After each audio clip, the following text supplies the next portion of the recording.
now we will study about the why do we need object oriented programming. हमें object oriented जो programming होती है उसकी ज़रूरत क्यों होती है. So object oriented programming was developed because limitations were discovered in earlier approaches to programming. जो इससे पहले जो भी प्रोग्रामिंग लैंग्वेजेस यूज होती थी, जो भी प्रोग्रामिंग यूज़ होती थी, उसमें कुछ लिमिटेशंस आई थी. तो उस लिमिटेशंस को रिड्यूस करने के लिए या उसमें जो भी कमियां थी उनको दूर करने के लिए हमने एक न्यू प्रोग्रामिंग डेवलप हुई and which is known as that object oriented programming. To appreciate what OOPS does means object oriented programming does, we need to understand what these limitations are and how they arose from traditional programming languages. ठीक है, तो object oriented programming पढ़ने से पहले हम ये जानेंगे वो लिमिटेशंस क्या थी जिसकी वजह से हमको ऑब्जेक्ट ओरिएंटेड प्रोग्रामिंग को क्रिएट करना पड़ा. So they are the procedure oriented programming. जो ऑब्जेक्ट ओरिएंटेड प्रोग्रामिंग से पहले जो भी प्रोग्रामिंग यूज होती थी वो प्रोसीजर ओरिएंटेड प्रोग्रामिंग होती थी. And the most common example of this procedure oriented programming is C, Pascal and Fortran. Fortran is known as the formula translation. And the similar languages are procedural languages. These are based on the procedure पे based होती थी, means functions पे based होती थी. Each statement in the language tells the computer to do something like get some input, add this number, divide by 6 and display that output.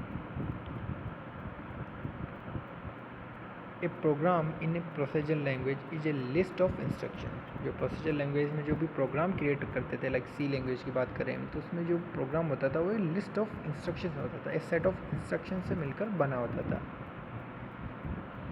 First, division into functions. Procedural जो program थे उनको functions में divide किया गया था. They are divided into functions.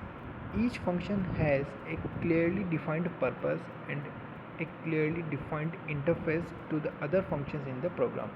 हर एक function जो होता था जिसको एक प्रोग्राम को हमने फंक्शंस में डिवाइड किया था, तो ईच फंक्शन जो होते थे उसमें हर एक फंक्शन उनका एक क्लियरली डिफाइंड पर्पस होता था कि ये किस काम के लिए, किस यूज़ के लिए यूज़ कर रहे हैं इसका. एंड वो फंक्शन दूसरे फंक्शंस सेम प्रोग्राम में जो दूसरे फंक्शन है उससे किस तरह से इंटरेक्ट करेगा, किस तरह से उनसे रिलेट करेगा, वो भी क्लियरली डिफाइंड होता था.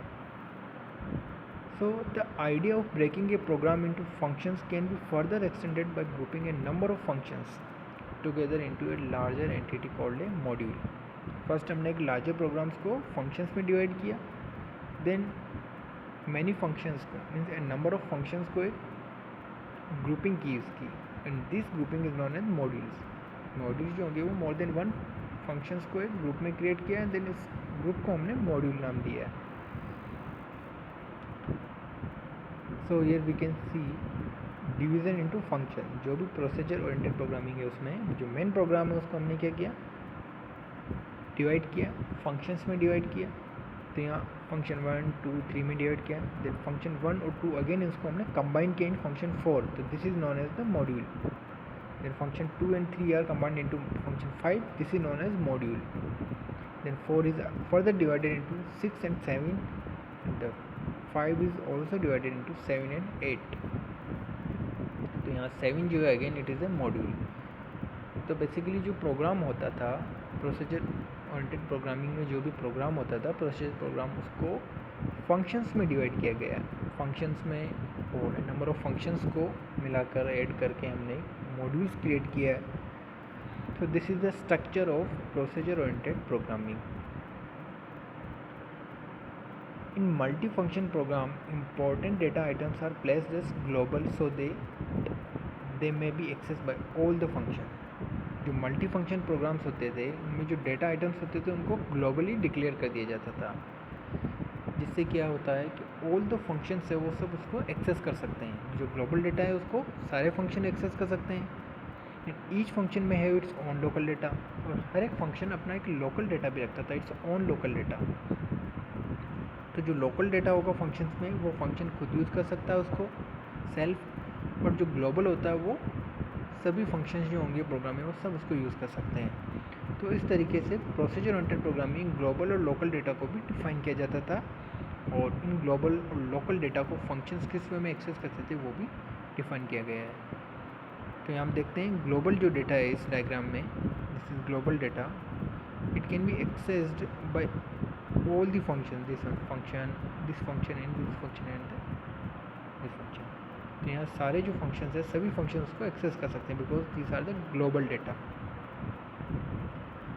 Now the drawbacks of the procedure oriented programming is, first, since every function has complete access to the global variables, means global data, the new programmer can corrupt the data accidentally by creating the function, and we can access the data of one function from the other since there is no protection, means एक function में जो भी data define किया है, जो declare किया है, उसको वही फंक्शन यूज़ करना चाहिए बिकॉज वो फंक्शन के इनसाइड डिक्लेयर है। दूसरा फंक्शन उसको यूज़ नहीं कर सकता, but there is no protection, so the other function can also access the data from the different function.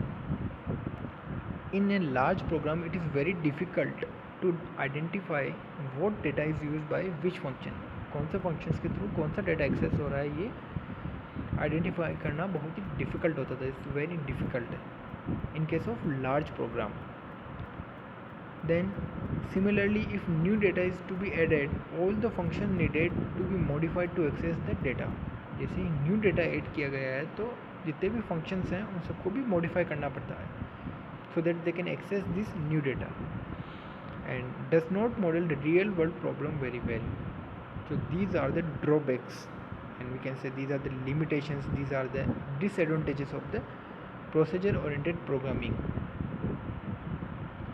Now the characteristics of the procedure oriented programming is emphasis is on doing things,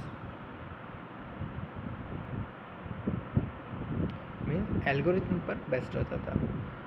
Large program are divided into smaller programs which is known as the functions. Most of the functions share global data. Data move openly around the system from function to function.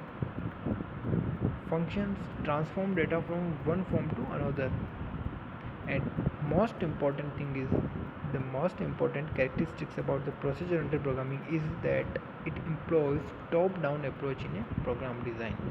ये top down approach को follow करते हैं. Top down approach में होता है first जो programme होता है या जो भी प्रॉब्लम होती है उसको, जो लार्ज प्रॉब्लम सिंगल प्रॉब्लम है उसको डिवाइड किया जाता है स्मॉलर पार्ट्स में.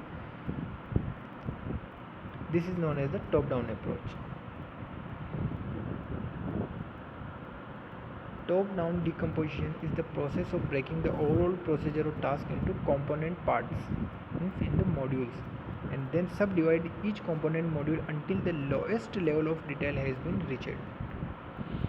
Example, the payroll system of a company can contain the following modules or tasks: master file, earnings, deductions, taxing, net earning, and print reports.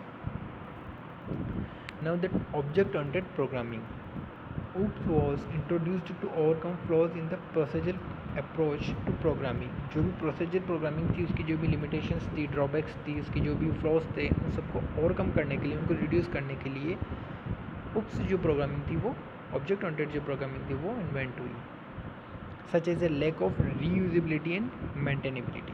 जो procedure programming में जो reusability और मेंटेनेबिलिटी की जो लैक्स थी, जो भी कमियाँ थी, उनके बेसिस पे ही ऑब्जेक्ट ओरिएंटेड प्रोग्रामिंग को इन्वेंट किया गया. Fundamental idea behind the object oriented languages is to combine into a single unit both data and the function that operate on that data. Means object oriented programming में क्या होता है, जो data और functions है और फंक्शन भी वो जो उस डेटा पे ऑपरेट होगा, तो दोनों को एक सिंगल यूनिट में कंबाइन किया जाता था. And this single unit is known as object. We can say in the class and objects forms.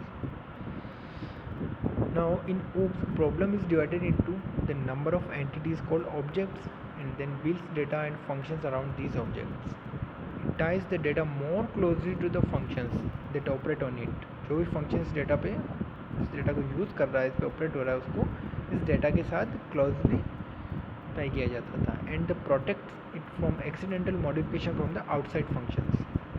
जिस फंक्शन जिस फॉर्म में या जिस यूनिट में इनको कंबाइन किया जाता है डेटा और फंक्शंस को, तो वहाँ जो फंक्शन इस डेटा के साथ कंबाइन है वही इस डेटा को यूज़ कर सकता है, उसको मॉडिफाई कर सकता है। जो आउटसाइडर जो फंक्शंस होते हैं वो उस डेटा को एक्सेस नहीं कर सकते, उसको मॉडिफाई नहीं कर सकते। तो ये एक प्रोटेक्शन जो होती है, सिक्योरिटी, वो प्रोवाइड की जाती है in object oriented programming. Then data of an object can be accessed only by the functions associated with that object, and communication of the objects done through function, and this is the object oriented programming, the object oriented paradigm. एक class है, this is object 1, object 2, object 3 दिया हुआ है। इन objects में data है, उनके member functions है, तो यहाँ जो फंक्शन होंगे वो इस डेटा को एक्सेस कर सकते हैं। इट्स ऑन डेटा, तो इसको एक्सेस कर सकते हैं। बट जो आउटसाइडर फंक्शंस है लाइक दिस फंक्शन, ये इस फंक्शन जो होगा इस ऑब्जेक्ट्स के अंदर जो भी डेटा है इसको एक्सेस नहीं कर पाएगा। It provide some protection and the characteristics of the object programming is emphasise on data rather than procedure. Programs are divided into entities known as objects. Data structure are designed such that they characterize objects, and functions that operate on data of an object are tied together in data structures. Means data और function जो होते हैं उन दोनों को एक single unit में combine किया जाता था, एंड फंक्शन जिस भी डेटा पे ऑपरेट हो रहे हैं या फिर जिस डेटा को यूज़ कर रहे हैं जिस ऑब्जेक्ट्स के, उन दोनों को सिंगल यूनिट में रखा जाता था। Data is hidden and can not be access by the external function. जो डेटा होते हैं उनको हिडन कर सकते हैं, उसके लिए एक एक्सेस मोड क्रिएट किए गए हैं like public, private and protected. तो इनके थ्रू जो डेटा उसको हिडन कर सकते हैं and can not be access by the external functions. जो आउटसाइडर या एक्सटर्नल फंक्शन है वो उन डेटा को एक्सेस नहीं कर सकते हैं। Objects communicate with each other through functions. एक ऑब्जेक्ट जो होते हैं वो दूसरे से कम्युनिकेट करना हो तो उनको फंक्शंस के थ्रू ही एक दूसरे से कम्युनिकेट कर पाते हैं। New data and functions can be easily added whenever necessary and follows bottom design. जो ऑब्जेक्ट ओरिएंटेड पैराडिज्म जो है इसमें बॉटम अप डिज़ाइन को यूज़ किया जाता है। बॉटम अप अप्रोच जो होता है just reverse of the top down approach. Low level task are first carried out and are then integrated to provide the solution of a single problem। Means top down approach का reverse होता है। इसमें जो सबसे bottom level, lower level पे जो task होती है, लोअर लेवल पे जो स्मॉलर जो प्रॉब्लम होती है, जो पार्ट ऑफ प्रॉब्लम होती है, उसको फर्स्ट सॉल्व किया जाता है एंड देन उसके सॉल्यूशन को इंटीग्रेट किया जाता है with the other solution of the smaller part. और इसमें में सारी सॉल्यूशंस जो होते हैं, सारे पार्ट्स के जो सॉल्यूशंस उसको इंटीग्रेट करते हुए, कंबाइन करते हुए जो मेजर जो प्रॉब्लम है सिंगल, उस प्रॉब्लम का सॉल्यूशन फाइंड किया जाता है। तो ये बॉटम अप अप्रोच होता है। The lower level structure of the program are evolve first, then high level structure are created. It promotes code reuse, it may allow unit testing. Now the difference between the procedure programming and object-oriented programming is that large programs are divided into smaller programs known as function, and in the OOPS programs are divided into objects. And second is data is not hidden and can be accessed by external function in case of procedure programming, but in case of OOPS data is hidden and cannot be accessed by external function. And the procedural programming follows top down approach in the program design, where the object oriented programming use bottom up approach, which is just reverse of the top down approach in the program design. And data may communicate with each other through the functions in case of procedure programming, and objects may communicate with each other through the functions in case of object oriented programming. And the procedural programming emphasizes on the procedure rather than data, but the object oriented programming is emphasized on the data rather than the procedure. Means ये data पे ज़्यादा focus करता है as compared to the functions.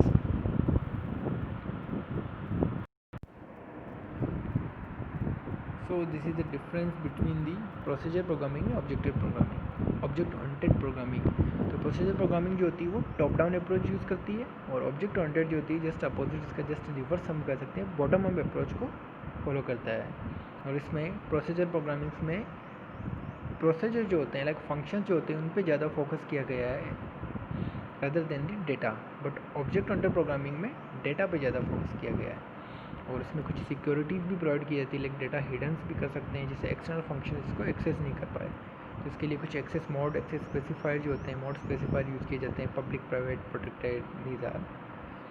सो ये कुछ limitations थी, कुछ drawbacks थे प्रोसीजर प्रोग्रामिंग के, जिनकी वजह से ऑब्जेक्ट ओरिएंटेड प्रोग्रामिंग्स को इन्वेंट किया गया है।